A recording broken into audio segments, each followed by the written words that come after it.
Kalau lagi ada aksi unjuk rasa, mungkin salah satu kata yang sering kalian dengar adalah anarkis. Aksinya anarkis, ada orang yang anarkis, atau ada tindakan anarkis. Tapi ternyata, ada salah kaprah besar tentang anarkisme. Aslinya, ini nggak berhubungan sama kerusuhan. Oke, jadi apa itu anarkisme?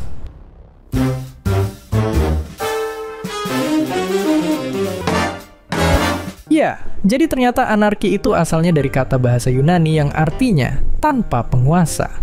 Jadi, anarkisme adalah kepercayaan yang nolak sistem kekuasaan dari atas ke bawah dan tetap ngedukung aturan-aturan yang dibikin secara sukarela sama rakyat. Gak ada yang lebih berwenang dibanding yang lain. Bayangin gampangnya gini. Kalau di kelas ada musyawarah buat bikin aturan bareng-bareng secara diskusi, ini anarkis.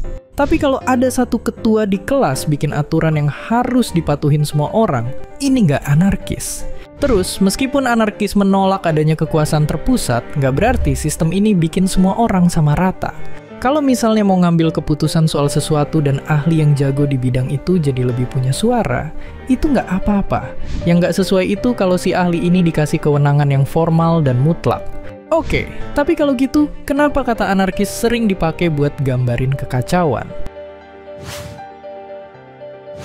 Kita udah tahu kalau anarkisme itu nolak adanya kekuasaan terpusat yang dipaksakan.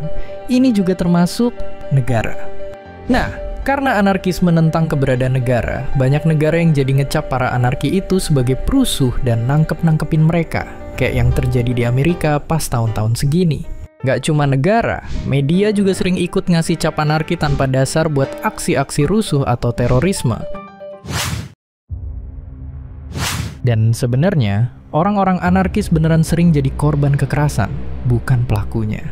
Misalnya kayak di Spanyol tahun segini, ada kelompok masyarakat anarkis terbesar dalam sejarah. Di daerah ini, jutaan orang hidup di bawah sistem anarkis. Pabrik-pabrik dikontrol pekerja, desa-desa jadi kolektif, keputusan dibuat lewat pertemuan di mana semua orang bisa bicara. Dan hasilnya, kesenjangan sosial berkurang drastis. Bahkan ada juga yang bilang pengangguran nurun. Tapi sistem ini berakhir dengan berdarah-darah. Bukan karena para anarkis, tapi karena dihancurin militer pemerintah pusat. Di sisi lain, banyak juga yang nggak setuju sama anarkisme. Ada penelitian yang bilang kalau bisa jadi otak manusia emang dirancang buat ngeliat tatanan kekuasaan. Makanya secara alami, masyarakat bakal bikin struktur. Siapa yang punya wewenang dan siapa yang enggak. Tapi di sisi lain, ada juga penelitian yang ngasih tahu sebaliknya. Struktur sosial baru ada sejak revolusi pertanian dan selama ratusan ribu tahun sebelumnya, manusia hidup dengan setara. Jadi kita sebenarnya nggak butuh itu. Iya, jadi sekarang kalau ada kerusuhan, kita udah tahu kalau itu tuh bukan anarki. Dan malah, mungkin kita juga pernah ngelakuin anarkisme.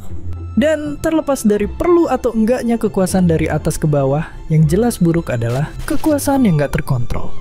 Dan seperti biasa, terima kasih.